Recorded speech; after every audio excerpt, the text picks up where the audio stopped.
dialami jemaah haji Indonesia.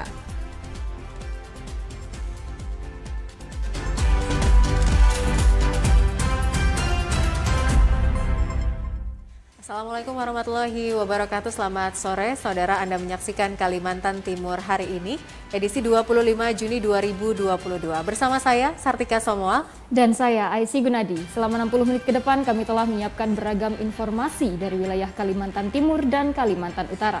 Selengkapnya dalam Kalimantan Timur hari ini.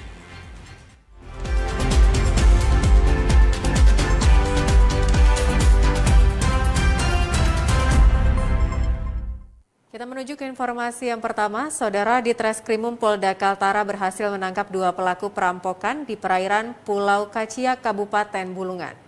Kedua pelaku saat ini telah ditahan di rumah tahanan Polda Kaltara, sementara 1 pelaku lainnya masih dalam pencarian orang atau DPO.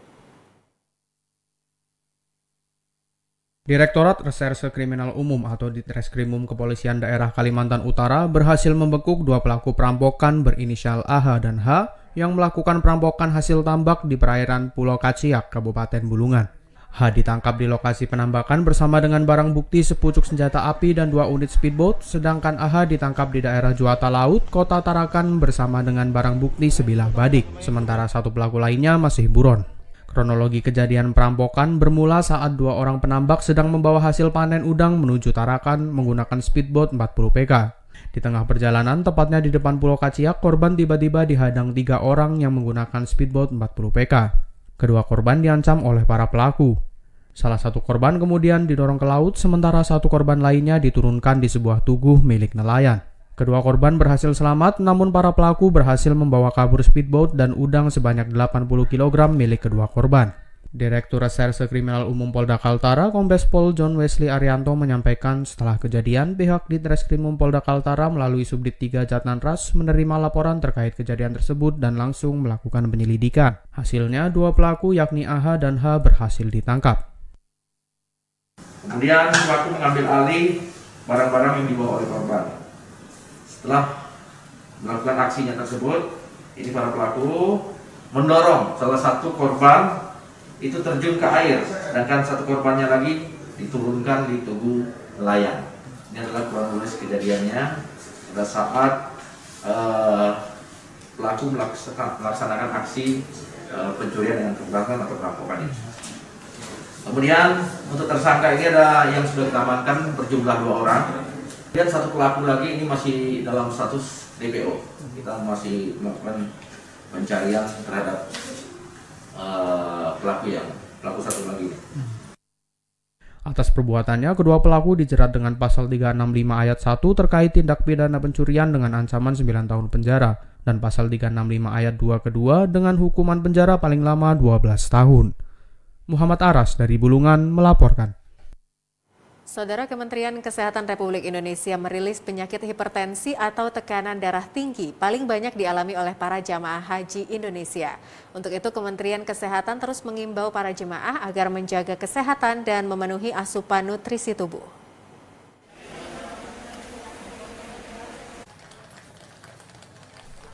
Kementerian Kesehatan Republik Indonesia menginstruksikan seluruh petugas kesehatan yang melayani para jemaah haji untuk mengkampanyekan gerakan cegah dan kendalikan hipertensi. Tercatat dari sekitar 3.000 kasus rawat jalan jemaah haji Indonesia baik di kloter, sektor maupun KKHI, ada sebanyak 1.384 merupakan kasus hipertensi. Untuk itu, para jemaah diimbau lakukan gerakan peduli hipertensi melalui rutin pemeriksaan kesehatan, konsumsi obat secara teratur sesuai anjuran dokter, menyesuaikan aktivitas dengan kondisi kesehatan, menjaga keseimbangan pola makan, makan sayur dan buah, serta hindari kelelahan. Kepala Bidang Kesehatan Jemaah Embarkasi Balikpapan Zainul Mukharrabin mengatakan pada pemeriksaan tahap awal di kabupaten kota asal jemaah, sudah terdeteksi riwayat penyakit yang diderita oleh para jemaah. Berdasarkan data, penyakit yang paling banyak diderita adalah hipertensi, disusul hiperkolesterol dan asam urat. Hipertensi, terus nomor 2 kayak hiperkolesterol, terus ada gangguan metabolik seperti diabetes, terus beberapa penyakit yang lain lah.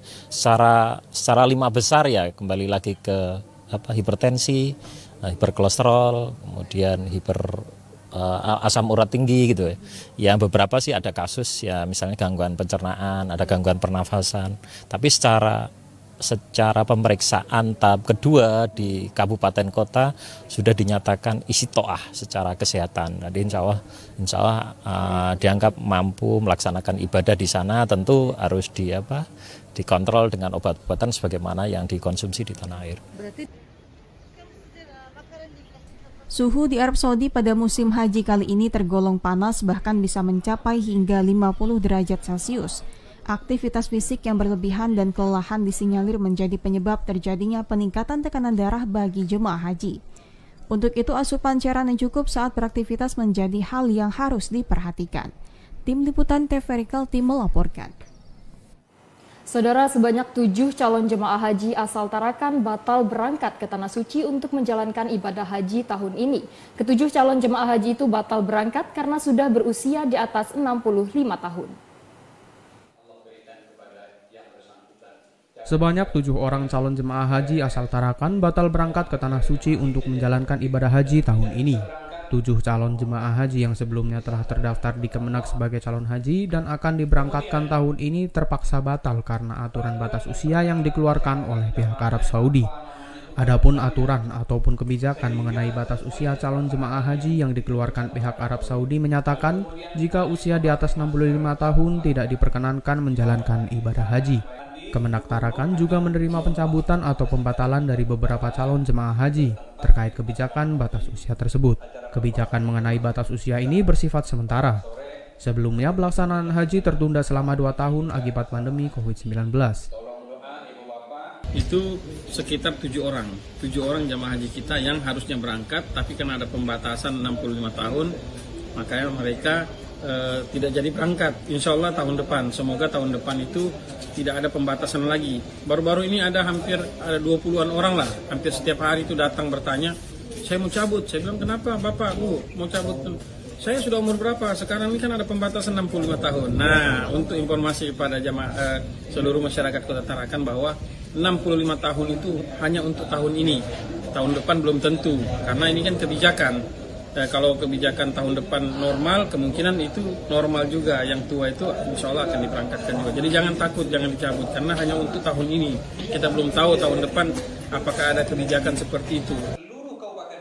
Kemenak pun mengimbau dan berharap untuk calon haji yang telah mendaftar agar tetap menunggu proses keberangkatan di tahun berikutnya.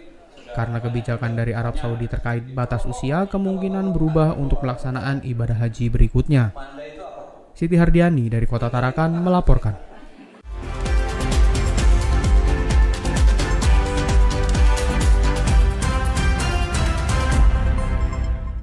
Saudara, pemerintah Kota Balikpapan akan memberi subsidi SPP bagi siswa kurang mampu yang bersekolah di sekolah swasta. Hal ini sebagai langkah untuk mengantisipasi kekurangan daya tampung pada sekolah negeri yang setiap tahunnya mengalami keterbatasan. Pemerintah Kota Balikpapan menyiapkan langkah antisipasi kericuhan saat penerimaan peserta didik baru atau PPDB tahun ajaran 2022 hingga 2023. Salah satunya dengan mengalokasikan subsidi SPP bagi siswa kurang mampu yang bersekolah di sekolah swasta. Wali Kota Balikpapan, Rahmat Masud mengatakan, subsidi diberikan bagi siswa di jenjang sekolah dasar maupun sekolah menengah pertama, sehingga dapat meringankan orang tua maupun wali murid untuk menyekolahkan anaknya di sekolah swasta jika tidak diterima di sekolah negeri. Besaran subsidi SPP yang diberikan untuk sekolah dasar sebesar Rp75.000 per bulan. Sementara subsidi SPP untuk jenjang sekolah menengah pertama sebesar Rp110.000 per bulannya. Ya kebanyakan orang tua kemarin karena harus banyak anak-anaknya diinginkan masuk ke sekolah negeri. Salah satunya kan menyangkut biaya, pakaian, kemudian SPP. Dan alhamdulillah program tahun ini kita sudah menjaminkan SPP untuk sekolah swasta sudah kita bantu. Kemudian pakaian seragam juga udah kita berikan kelas 1 sampai dengan yang baru masuk nih ya, yang SD dengan SMP yang baru masuk. Artinya udah tidak ada beban ya, artinya yang dititik beratkan kepada orang tua murid. Dan saya berharap sosialisasi ini juga disampaikan juga kepada teman-teman media. Artinya oke lah, Kalau anak kita nggak masuk ke negeri, di swasta ya juga insya Allah. Berapa Pak itu SPP, SD, dan SMP Pak yang Rata dibantu? seluruh sekolah swasta atau bulan? Per bulan, SD 75, kemudian SMP 110. Pemerintah Kota Balikpapan pun mengakui bahwa kondisi sekolah negeri di Balikpapan, baik pada jenjang SD maupun SMP, tiap tahunnya mengalami keterbatasan daya tampung siswa. Andri Aprianto dari Balikpapan melaporkan. Kita beralih ke Tarakan, saudara. Pemerintah melalui Dinas Kependudukan dan Catatan Sipil di Sdukcapil di tiap daerah mulai mengenalkan sistem identitas kependudukan digital guna lebih mempermudah dalam mengakses data atau identitas diri. Di Sdukcapil Tarakan saat ini mulai mengenalkan dan menerapkan sistem di lingkungan di Sdukcapil dengan memanfaatkan aplikasi pada smartphone.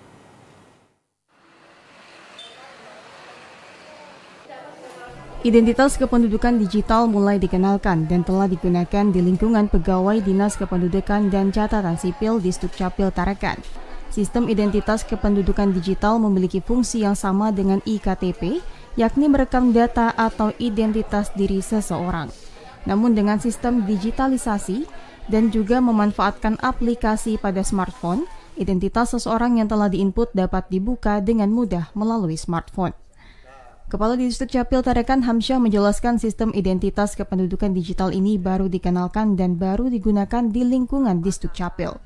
Selain data diri seperti pada KTP, pada sistem itu juga akan menyimpan dan menampilkan beberapa data penting lainnya, seperti NPWP dan keterangan vaksin.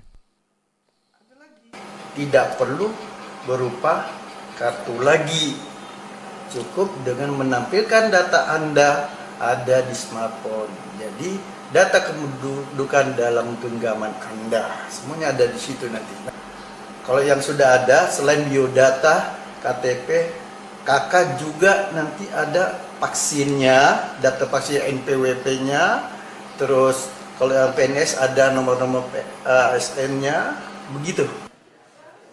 Dalam waktu dekat, Disdukcapil Tarakan akan melakukan sosialisasi kepada masyarakat terkait sistem dan aplikasi identitas kependudukan digital itu. Dengan sistem itu diharapkan seluruh masyarakat di Tarakan akan lebih mudah dalam mengakses data pribadi. Siti Ardiani dari Kota Tarakan melaporkan. Saudara, pemerintah Kabupaten Penajam Pasir Utara berupaya untuk mempertahankan lahan pertanian pasca pemindahan IKN ke wilayah setempat. Hal ini dilakukan agar lahan pertanian khususnya persawahan tidak beralih fungsi.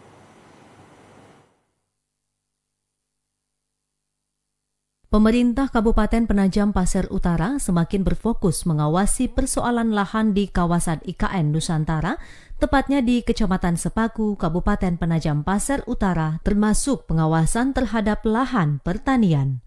Dilansir dari media Antara Kaltim, Pemda setempat akan mempertahankan lahan pertanian khususnya persawahan agar nantinya tidak dialihfungsikan menjadi kawasan perumahan, perindustrian maupun peruntukan lainnya pasca pemindahan IKN ke Kalimantan Timur.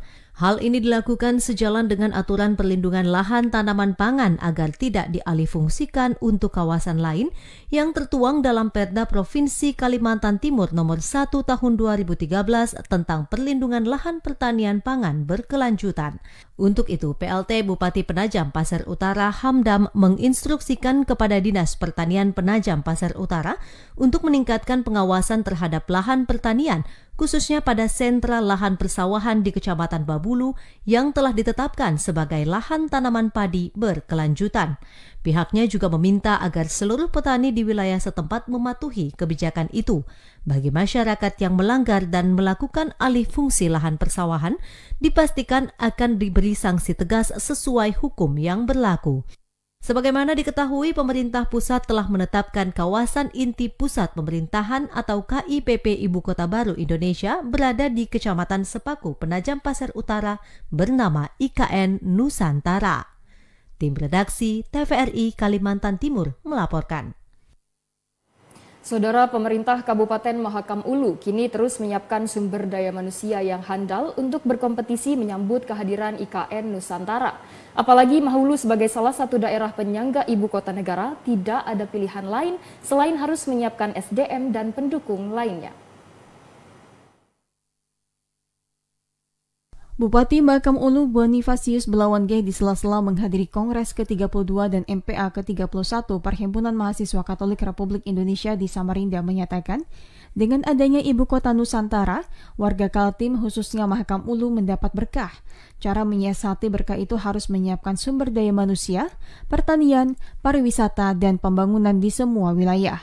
Oleh karena itu, kini pihaknya telah menyiapkan langkah untuk menyambut pindahnya IKN Nusantara tahun 2024, seperti peningkatan kualitas SDM dengan cara melakukan pelatihan untuk meningkatkan kapasitas masyarakat Mahakam Ulu. Begitu pula dengan sektor lain seperti pertanian, perkebunan, dan pariwisata. Bahkan pihaknya juga telah berhasil menjalankan sebagian dari program 10 hektar tanaman padi per kampung, sebab hal ini bisa menopang kebutuhan pangan IKN. Program 10 hektar tanaman padi per kampung dari total 50 kampung yang ada di Mahulu dan sudah panen seluas 143 hektar tanaman padi dengan produksi sebanyak 25,6 ton beras. Kedepan diharapkan sesuai program yang telah diluncurkan, maka secara perlahan akan ada tambahan luasan tanam padi minimal 10 hektar per kampung, sehingga total luasan lahan tanam sekitar 500 hektar. Dengan demikian, saat IKN Nusantara sudah pindah ke kawasan Kabupaten Penajam Pasir Utara, Kalimantan Timur, maka produksi beras di Mahakam Ulu diyakini sudah melimpah karena minimal luasan tanam padi juga akan bertambah. Bupati Mahulu terus berkomitmen siap memberikan andil dalam suplai kebutuhan pangan untuk IKN, karena keterampilan petani Mahakam Ulu sudah teruji dan terus meningkat. Apa yang dilakukan masyarakat Mahakam Ulu saat ini sudah benar dalam mendukung perpindahan IKN Nusantara, mulai dari peningkatan kapasitas SDM, pembangunan berbagai bidang, termasuk memperluas lahan pertanian, dan menyiapkan sektor kepariwisataan yang memang unik di kawasan hulu Sungai Mahakam. Iswoyo, TVRI Kaltim melaporkan.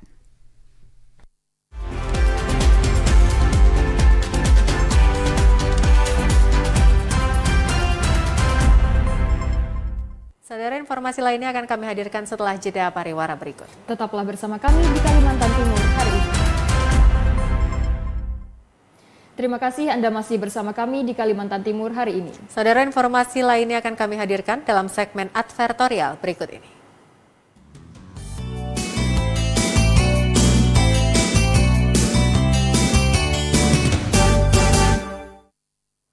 Saudara, sejumlah OPD di Kutai Barat melakukan penanaman pohon dalam rangka memperingati Hari Lingkungan Hidup yang jatuh pada tanggal 5 Mei lalu.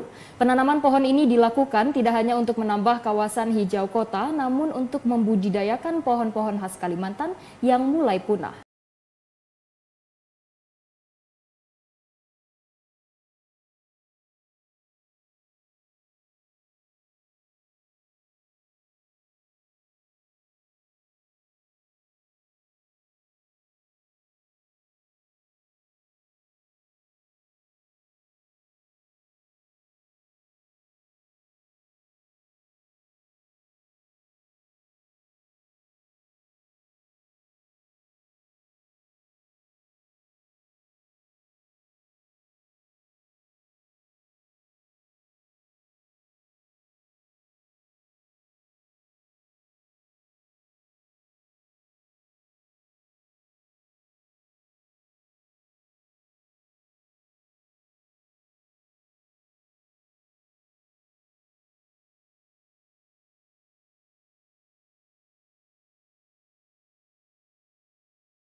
Seluas 50 hektar sudah ditanami dengan berbagai pohon khas hutan Kalimantan.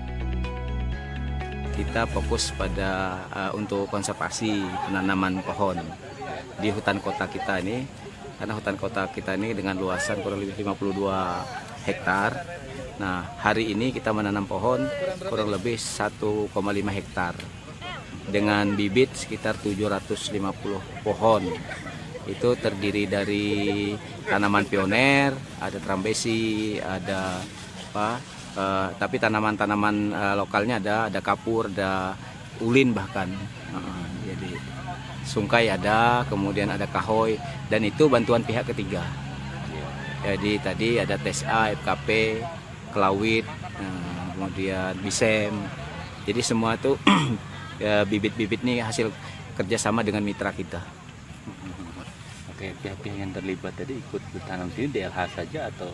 Semua OPD, Pak. Semua OPD, Forkopimdo, perusahaan kita libatkan semua, kecuali anak-anak sekolah kan libur, Pak.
Melaporkan.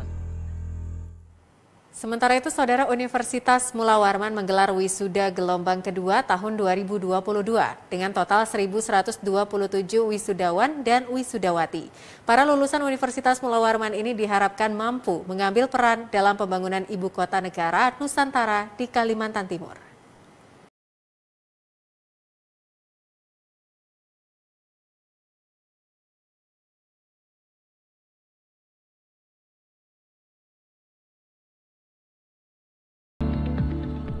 Wisuda gelombang kedua tahun 2022 Universitas Mula Warman, program diploma, sarjana, profesi, dan pasca sarjana digelar di GOR 27 September Universitas Mula Warman. Pelaksanaan wisuda kali ini dilakukan secara luring atau tatap muka 100% sesuai dengan rekomendasi Satgas COVID-19 Unmul. Peserta wisuda gelombang kedua tahun 2022 sebanyak 1.127 orang yang terdiri atas 13 fakultas dan 1 program pasca sarjana ilmu lingkungan. Rektor Universitas Mula Warman, Profesor Mas Jaya, mengatakan para wisudawati dan wisudawan yang telah lulus harus terus meningkatkan kemampuan diri dan mengambil kesempatan dalam pembangunan ibu kota negara Nusantara. Membangun bangsa, membangun Kalimantan Timur, membangun ibu kota negara itu peluang kesempatan kerjanya sangat ada.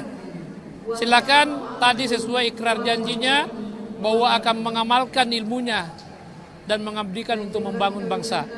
Nah, maka saya ajak tadi, buktikan itu lewat berbagai aktivitas. Silakan bahwa Universitas Mula Warman itu alumninya terbaik untuk pengabdian. Kesempatan kerja untuk membangun percepatan pemindahan ibu kota negara. Ya. Dari jumlah itu kan cukup banyak, supaya kita tidak ketinggalan dari kesempatan kerja itu, terutama yang dari luar dalam hal persaingan, maka kita harus mendampingi masyarakat kita. Dimulainya dari mana? Kita mapping dulu, kita petakan angkatan kerja yang ada sekarang ini, terutama di sekitaran Spaku, PPU, dan Kalimantan Timur, berapa jumlahnya, kemampuannya apa, aktivitasnya sekarang apa, minatnya apa, yang terkait dengan pembangunan ibu kota negara.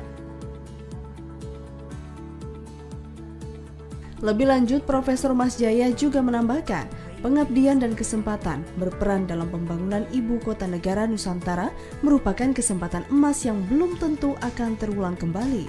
Untuk itu, ia kembali mengingatkan seluruh lulusan Universitas Mula Warman jangan menyia-nyiakan kesempatan yang ada dan terus mengasah keterampilan diri agar bisa bersaing dan menjadi sumber daya manusia yang kompeten. Sementara itu, para wisudawan dan wisudawati lulusan Universitas Mula Warman mengaku siap menyambut pembangunan IKN dan ikut ambil bagian dalam proses pembangunan IKN di Kalimantan Timur. Salah seorang lulusan Unmul jurusan Ekonomi dan Bisnis, Angrelia Anugrah, berharap mahasiswa Unmul dapat terus memberikan kontribusi positif di masyarakat dan mampu bersaing dalam pembangunan ibu kota negara Nusantara.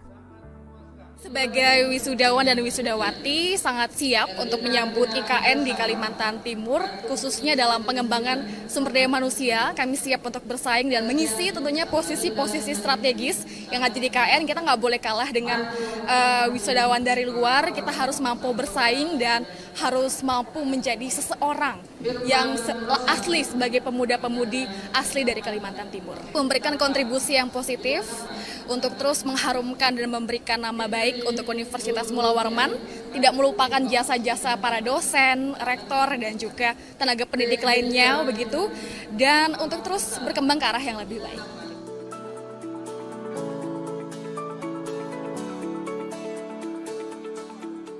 Selain itu, salah seorang lulusan Unmul jurusan Fakultas Keguruan dan Ilmu Pendidikan, Muhammad Habil Hadid Bakbud, mengatakan sudah seharusnya sebagai lulusan Universitas Mula Warman dapat berkontribusi dan memajukan ibu kota negara Nusantara. Lulusan dari Universitas Mula Warman tentunya dapat menjadi ikon gitu di ibu kota kita yang baru ini, dengan berbaur dengan masyarakat dan juga mengabdikan diri kepada masyarakat dan melakukan hal-hal yang positif dan membangun lainnya seperti itu untuk memajukan IKN yang baru ini di Provinsi Kalimantan Timur. Melihat prospek kesempatan kerja di ibu kota negara Nusantara sangat besar, wisudawan-wisudawati Universitas Mula Warman harus mengabdikan ilmunya dan mengembangkan sumber daya manusia yang ada demi kemajuan Kalimantan Timur dan Indonesia. Elma Isfahani dari Samarinda melaporkan.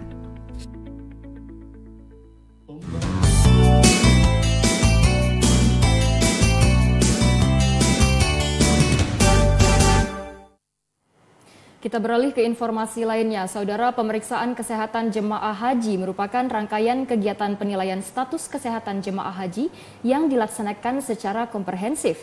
Dalam pelaksanaan ibadah haji tahun ini dilakukan pemeriksaan kesehatan hingga 3 tahap kepada para jemaah calon haji.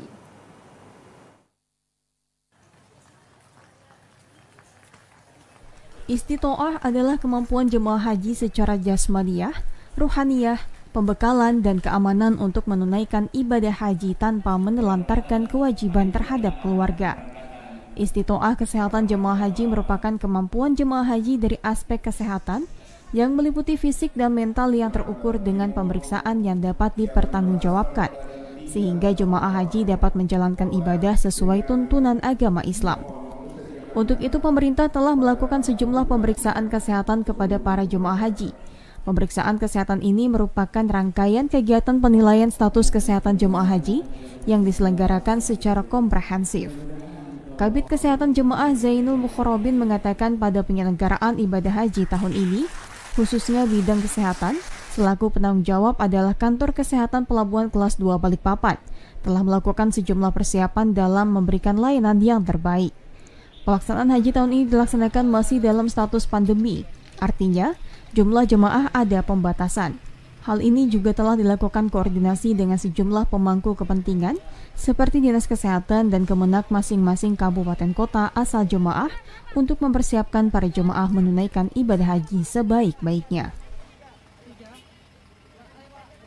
Di embarkasi KKP sebagai penanggung jawab kesehatan tentu melakukan pemeriksaan yang secermat mungkin dalam rangka mempersiapkan jamaah untuk siap terbang Dalam hal ini dilakukan karantina di asrama haji selama 1 kali 24 jam, kemudian dilakukan pemeriksaan tahap ketiga oleh tim kesehatan embarkasi sehingga jamaah tersebut dinyatakan layak atau tidak layak untuk bisa diberangkatkan.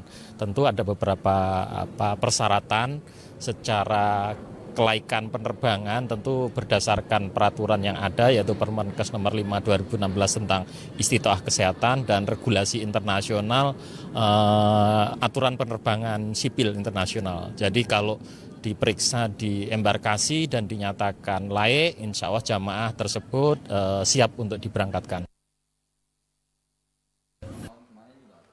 Untuk itu, para jemaah telah dilakukan pemeriksaan kesehatan tahap pertama dan kedua guna menentukan istitoah, yakni para jemaah dinyatakan mampu untuk melaksanakan ibadah haji.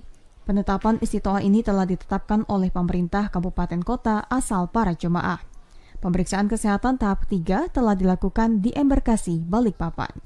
Angki Dimas dari Balikpapan melaporkan.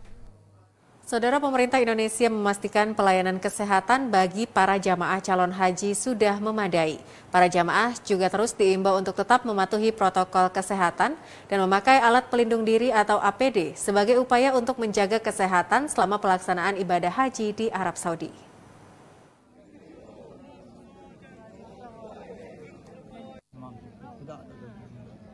Pelaksanaan ibadah haji bersiap memasuki fase Ar-Musna, yaitu Arafat, Musdalifah, dan Mina. Sebelum memasuki fase Ar-Musna, seluruh jemaah harus mempersiapkan kondisi kesehatan dan fisik untuk dapat melaksanakan ibadah pada fase Ar-Musna. Untuk itu, pemeriksaan kesehatan ibadah haji terus dilakukan secara berkala, mulai dari sebelum keberangkatan hingga tiba di Arab Saudi. Pemeriksaan kesehatan rutin dilakukan terutama bagi para jemaah haji resiko tinggi. Selain pemeriksaan kesehatan, layanan kesehatan juga mencakup pemberian obat dan edukasi kesehatan serta edukasi penggunaan alat pelindung diri. Kabid Kesehatan Jemaah Zainul Mukharrabin mengatakan kebutuhan obat-obatan bagi para jemaah calon haji sudah dipersiapkan dengan matang. Di embarkasi Haji Balikpapan, tim kesehatan juga sudah memfasilitasi. Ketika para jemaah tiba di Arab Saudi, tim kesehatan yang bertugas di sana juga telah siap sedia.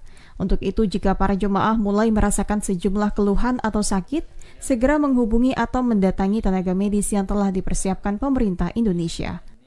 Di embarkasi tentu sudah disiapkan, kemudian juga di Arab Saudi pemerintah Indonesia dalam hal ini Kementerian Kesehatan juga sudah mempersiapkan. Tetapi karena pada saat ini adalah pandemi, kebutuhan APD bagi setiap jamaah mungkin lebih banyak, sehingga dari sisi kuantiti juga ditingkatkan. Insya Allah ada berapa 4 box masker, kemudian ada 3 botol hand sanitizer, kemudian ada obat-obat yang sifatnya untuk pertolongan pertama, ada krim, ada betadin, ada plester dan lain sebagainya. Termasuk ada kebutuhan oralit untuk jamaah. Lebih lanjut, Zainul menambahkan pelaksanaan ibadah haji tahun ini bertepatan dengan musim panas. Untuk itu, para jemaah diimbau agar lebih ekstra dalam menjaga kesehatan, mulai dengan minum air yang cukup dan menggunakan alat pelindung diri seperti masker, topi, payung, sendal, dan lain-lain. Perlu disampaikan kepada calon jamaah haji bahwa musim haji tahun ini bertepatan dengan musim panas. Jadi suhu di Arab Saudi cukup panas, jadi resiko terhadap karena hipertermi atau karena kepanasan ya bisa terjadi heat stroke, bisa terjadi dehidrasi, itu sangat-sangat besar kemungkinannya, sehingga jamaah diimbau untuk selalu minum air yang cukup gitu, sesering mungkin minum air. Kemudian kalau keluar dari gedung atau perjalanan di luar hotel atau di luar masjid tentu harus pakai pelindung, payung dan sebagainya. Kementerian Kesehatan Republik Indonesia terus mengimbau agar para jemaah jangan menunggu haus untuk minum. Biasakan minum air mineral sesering mungkin, hindari beraktivitas di luar tenda. Saat kegiatan melempar jumroh, ikuti sesuai dengan jadwal dan rutenya, dan pastikan selalu memakai alat pelindung diri saat beraktivitas. Tim Liputan TVRI Kaltim melaporkan. Kantor Kementerian Agama Kutai Kartanegara mulai menerima koper calon jemaah haji. Para jemaah haji diharapkan agar tidak membawa barang-barang yang dilarang.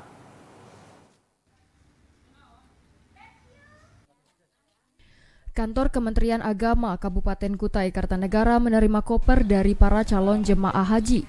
Sebelumnya para calon jemaah haji sudah diperingatkan agar berat koper tidak lebih dari 20 kg dan tidak boleh diisi dengan barang-barang yang dilarang untuk dibawa saat penerbangan. Petugas juga melakukan pendataan agar koper para calon jemaah haji ini bisa sesuai dengan kelompok regu yang sudah ditentukan. Selain itu, para jemaah juga diperbolehkan membawa tas jinjing dengan bobot maksimal 7 kg. Jamaah haji yang insya Allah ini akan berangkat di tanggal di hari Minggu tanggal 26 itu sudah masuk asrama, nanti berangkat dari Masjid Agung, insya Allah dilepas oleh Bupati. Kita berharap juga ini insya Allah koper-koper yang diterima tidak mengurangi dan tidak melebihi kapasitas sudah ketentuan penerbangan dari pihak Garuda, baik itu barang yang dilarang atau berat timbangan yang harusnya Usai pengumpulan dan pendataan, koper jemaah akan dikirim ke Asrama Haji Balikpapan pada Minggu pagi. Dari Kutai Kartanegara terdapat 241 calon jemaah haji yang tergabung di kloter 5 dan 7. Rahmat Hidayat dari Kutai Kartanegara melaporkan. Saudara Panitia Penyelenggara Ibadah Haji atau PPIH Embarkasi Haji Balikpapan turut memberangkatkan calon jamaah haji asal Kabupaten Mahakam Ulu. Salah satunya calon jamaah haji bernama Alimin yang diberangkatkan bersama istrinya setelah menunggu selama 10 tahun. Sebanyak 8 kloter calon jemaah haji dari Embarkasi Haji Balikpapan akan diberangkatkan ke Tanah Suci untuk mengikuti ibadah haji 1443 Hijriah tahun 2022, termasuk calon jemaah haji asal Kabupaten Mahakam Ulu sebanyak 4 orang yang tergabung dalam kloter kedua. Salah satu calon jemaah haji asal Mahakam Ulu, Alimin, mengaku sangat bersyukur dapat menunaikan ibadah haji bersama istrinya setelah harus melewati waktu tunggu haji selama 10 tahun, sementara sang istri harus menunggu 8 tahun. Sehari-hari Alimin berprofesi sebagai guru di salah satu sekolah dasar negeri di Kabupaten Mahakam Ulu. Sebelumnya, Alimin mendaftar melalui kuota haji Kabupaten Kutai Barat. Namun, berkat adanya pemekaran wilayah Kabupaten Mahakam Ulu, keberangkatan seluruh calon jemaah haji asal Mahakam Ulu ini pun dapat dipercepat. Kalau untuk saya yang sebetulnya berpisah pendaftarannya sama istri, kalau menurut masih ikut Kutai Barat tuh saya memang berangkat pada 2020, berpisah sama istri. Berhubung ada pemekaran, istri itu 2 tahun setelah saya daftar baru berangkat. Jadi kemungkinan itu kalau ikut kloter Kutai Barat 2025 ke atas atau 2027. Nah begitu juga teman yang lain yang 2 orang itu bisa 2030 baru berangkat. Berkat pemekaran ini akhirnya kami bisa bergabung, dipercepat gitu. Kalau saya 10 tahun, ya kalau istri 8 tahun, terus teman itu 4 tahun. Ya jadi karena ada pemekaran itu akhirnya mereka ditarik gitu. Awalnya kuota haji untuk Kabupaten Mahakam Ulu berjumlah 5 orang, namun 1 orang batal diberangkatkan karena terkendala aturan pembatasan umur maksimal 65 tahun. Angki Dimas dari Balikpapan melaporkan. Bandara Sam Sepinggan Balikpapan menjadi salah satu embarkasi haji di Indonesia yang akan melayani penerbangan pada musim haji 1443 Hijriah tahun 2022. Pihak Bandara Sam setempat pun telah melakukan berbagai persiapan dalam mengakomodir keberangkatan calon jemaah haji melalui embarkasi Balikpapan. Dan berikut akan kita simak laporan reporter TVRI Angki Crescentia dari Bandara Sam Sepinggan Balikpapan. Ya saudara, berbagai pihak tentunya terus berupaya untuk mendukung dan juga menyukseskan penyelenggaraan ibadah haji di tahun 2022 ataupun juga ibadah haji 1443 Hijriah. Seperti halnya yang dilakukan oleh pihak Bandara Sam Sepinggan Balikpapan sebagai bandara yang menjadi embarkasi haji untuk Provinsi Kalimantan Timur. Dan hal ini juga tentunya sesuai dengan instruksi dari Dirjen Penyelenggaraan Haji dan Umroh Kementerian Agama Republik Indonesia agar seluruh kantor wilayah Kemenak di seluruh Indonesia menyiapkan tidak hanya dari asrama haji tetapi juga tentunya berkoordinasi dengan pihak bandara untuk menyiapkan segala fasilitas dan juga layanan bandara bagi para calon jemaah haji dalam pelaksanaan ibadah haji 1443 Hijriah ataupun juga di tahun 2022 ini. Dan untuk mengetahui bagaimana sebenarnya kesiapan dari pihak Bandara Internasional Sams Sepinggan Balikpapan dalam memfasilitasi mengakomodir keberangkatan pelaksanaan ibadah haji di tahun 2022, saat ini saya sudah bersama dengan Ibu Rika Danakusuma selaku General Manager Bandara Sams Sepinggan Balikpapan. Ibu Rika, apa kabar? Baik. Iya. Seperti yang kita ketahui bahwa memang musim haji kembali dibuka begitu setelah 2 tahun ditiadakan. Nah, untuk yang pertama, Bu Rika, sebenarnya secara keseluruhan, bagaimana kesiapan dari Bandara Sams Sepinggan menghadapi musim haji di tahun 2022 ini, Bu? Oke, baik. Ini sebetulnya kan momen yang baik ya, setelah 2 tahun kita vakum, kemudian kita harus siap-siap menghadapi tamu Allah ya, ke Baitullah, ke sana. Dan kita yang pasti dari Bandara Sams Sepinggan Balikpapan sangat siap dalam memberangkatkan calon jemaah haji ke sana. Jadi mulai dari pertama adalah kita menyiapkan fasilitas kita, sarana kita di asrama haji. Nah, di asrama haji itu kita menyiapkan ada X-ray, kemudian juga ada walkthrough, dan ada juga handheld metal detector. Selain itu juga kita menyiapkan juga staff kita di sana untuk membantu screening di sana. Jadi semuanya nanti calon jemaah haji sudah kita lakukan screening di asrama haji, sehingga ketika kita akan memberangkatkan ke terminal ke sini ke Bandara Sams Sepinggan Balikpapan itu sudah semuanya dalam kondisi steril seperti itu. Jadi dengan kata lain, apakah memang mereka sudah siap diberangkatkan ketika tiba di bandara atau seperti apa, Bu, flow-nya? Ya, seperti itu. Jadi betul ketika tadi saya sampaikan bahwa sudah dilakukan screening semuanya, baik itu orang ataupun barang, kemudian nanti akan diangkut melalui bis, menggunakan bis. Nah, bisnya itu pun berarti sudah disegel. Jadi nanti segelnya baru dibuka ketika sudah sampai apron di depan mau diberangkatkan atau dinaikkan ke pesawat, baru dibuka segelnya. Jadi sudah betul-betul steril seperti itu. Jadi sama seperti ketika penumpang sudah masuk ke bandara. Sudah dilakukan itu. Iya, jadi tentunya ini juga dalam hal meminimalisir waktu tunggu di bandara. Nah, dari hasil koordinasi yang sudah dilakukan bersama dengan pihak Kemenak, Bu Rika, terkait dengan jumlah ataupun juga seluruh kloter yang akan berangkat, informasi terakhir yang diterima oleh pihak Angkasa Pura I sendiri, ada berapa kemudian kloter yang akan diberangkatkan melalui embarkasi Haji Balikpapan ini? Oke. Jumlahnya totalnya ada 8 kloter, gitu. Kurang lebih memang beragam ya, ada 359 orang berangkat seperti itu. Jadi 8 kloter dengan waktu yang memang berbeda-beda seperti itu. Oke, kalau kita tahu ini kan juga keberangkatan termasuk dengan ibadah haji ini keberangkatan internasional ya, Bu. Kalau reguler mungkin keimigrasian diurus di sini. Ya. Tetapi bagaimana dengan keberangkatan haji sendiri? Apakah ada perlakuan khusus atau skema khusus yang sudah diterapkan selama ini di 2 kloter yang telah berangkat? Sebetulnya kalau bicara khusus memang seperti itu ya, jadi mulai sepertinya sama seperti penumpang biasa sebetulnya, cuma memang ini kan biar tidak tercampur dengan penumpang komersial, maka kita diberangkatkan dari tempat yang khusus dengan jalur yang khusus pula, yaitu melalui begitu naik bis nanti akan melalui gate perimeter yang nanti langsung ke apron seperti itu. Sejauh ini Ibu Rika, dari kloter yang sudah berangkat, ini apakah ada kendala atau mungkin sudah berjalan sesuai dengan yang sudah diterapkan atau mungkin masih ada tantangan yang harus diperbaiki?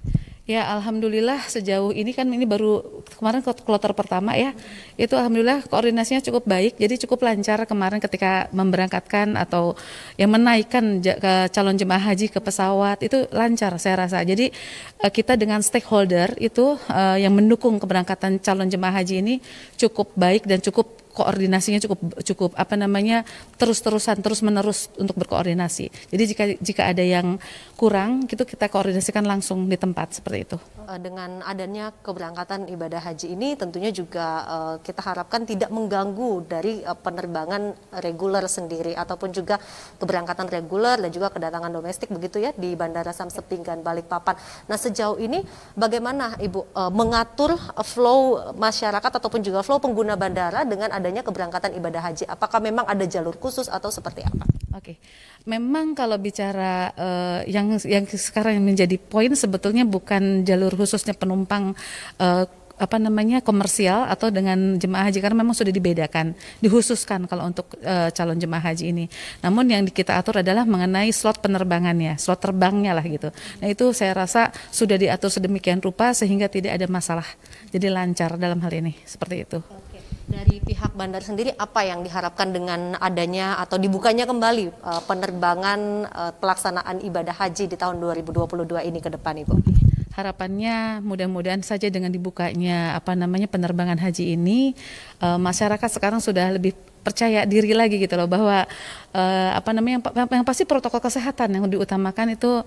Kalau memang kita melakukan kegiatan dengan melalui protokol kesehatan yang baik, maka masyarakat pun tidak akan takut lagi. Dan dari harapan dari kami adalah masyarakat juga mengerti bahwa semuanya adalah atas kerjasama masyarakat dalam menyelenggarakan ibadah haji ini dengan lancar dan baik gitu, seperti itu. Baik, Ibu Rika Kusuma selaku General Manager Bandara Samsat Pinggan Balikpapan, terima kasih sudah bergabung bersama kami di TVRI. Dan demikianlah pemirsa wawancara kami dengan General Manager Samsat Pinggan Balikpapan, dan kita harapkan dengan dibukanya kembali pelaksanaan ibadah haji di tahun 2022 ini menjadi angin segar ataupun juga menjadi energi positif dalam industri penerbangan. Demikian dari Kota Balikpapan, Kalimantan Timur, Angki Crescentia dan juru kamera Dimas Erlangga melaporkan.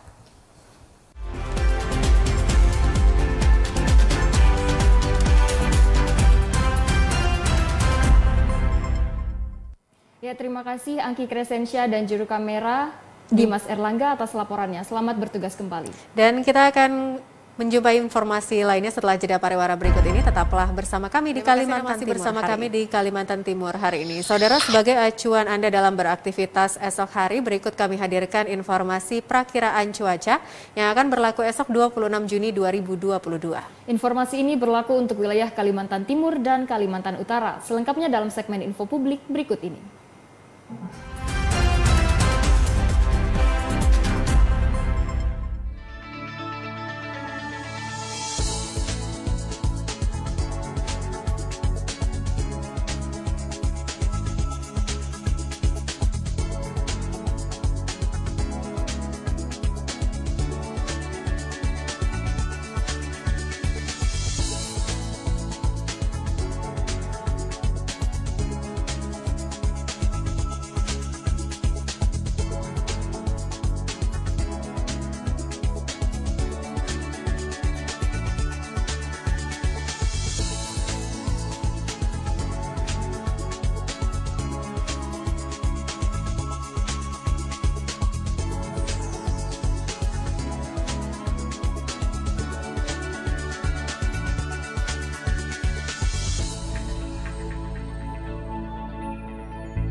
Saudara, bagi Anda yang baru bergabung bersama kami, berikut kami hadirkan ringkasan utama Kalimantan Timur hari ini. Di antaranya ada berita mengenai 2 pelaku perampokan berhasil ditangkap.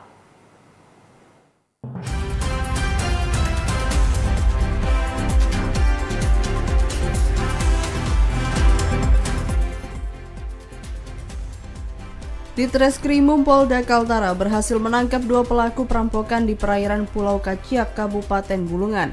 Kedua pelaku saat ini telah ditahan di rumah tahanan Polda Kaltara, sementara 1 pelaku lainnya masih dalam daftar pencarian orang atau DPO.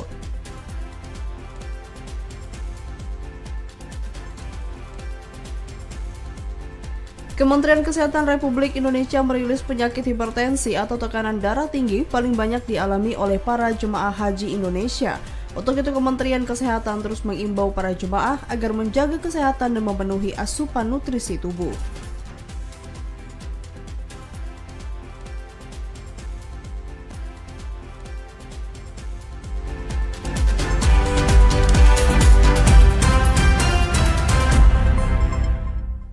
Saudara, informasi tadi sekaligus mengakhiri perjumpaan kita pada Kalimantan Timur hari ini. Akhir kata, saya Sartika Somoa. Dan saya Aisy Gunadi, mewakili seluruh kerabat kerja yang bertugas, pamit undur diri dari hadapan Anda.